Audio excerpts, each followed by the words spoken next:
Paragon city Lahore سے ہیں علی خان. وہ کہتے ہیں کہ جی ہمارے حضور کے نام سے ایک ویڈیو دیکھی آپ کی جس سے بہت کچھ سیکھنے کو ملا. 12 ربیع الاول کے حوالے سے بھی کچھ بتائیں تاکہ آپ کی معلومات سے ہم مستفید ہو سکیں. علی خان صاحب، میری گزارش یہ ہے کہ حضور کے بارے میں کون کیا نہیں جانتا. بچپن سے اسکول، کالج، یونیورسٹی، کیا نہیں جانتے ہم. ان کے القابات ہی کافی ہیں.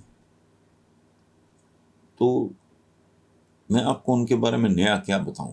پرابلم ایک اور ہے، ہم ان سے بے پایاں محبت کرتے ہیں، بے تحاشا عقیدت رکھتے ہیں.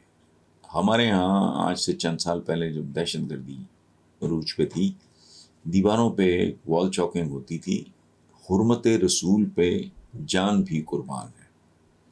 جذبہ بڑا خوبصورت ہے، لیکن آپ کی جان لے کے انہوں نے کیا کرنا ہے؟ ان کی ہدایات کے بارے میں کیا خیال ہے؟ ہم حضور سے کوئی مسلمان پہلے سے پیدا بھی ہو وہ تصور بھی نہیں کر سکتا. محبت تو غیر مشروط ہے، لیکن ایسی محبت کا کیا کرنا. حضور کی تو خیر سلسلہ ہی اور ہے. ماں کے ساتھ ایک بچہ کہے بہت پیار کرنا، اور ماں کے ساتھ ہوتی ہے بہت اٹیچمنٹ، محبت. بات آپ ایک نہ مانو. حضور کی ہدایات، ان کی تعلیمات، ان کے فرمودات، یہ کیا ڈھکے چھپے ہیں کوئی ان میں؟ جاہل سے جاہل آدمی بھی جانتا ہے. وہ کہتے ہیں کہ رشوت لینے والا اور دینے والا دونوں جہنمی ہیں.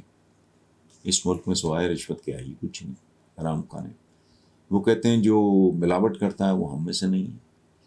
مسلمان ایک جسم کی مانند ہیں، اور جسم کیا ہے کہ اگر انگلی بھی اللہ معاف کرے کٹ جائے، پورا جسم درد محسوس کرتا ہے. کیا ہم مسلمان ایک دوسرے کے لیے ایسا محسوس کرتے ہیں؟ ایشو یہ نہیں ہے، ہمیں سب کچھ پتا ہے، لیکن ایک منافقت، محبت بہت ہے.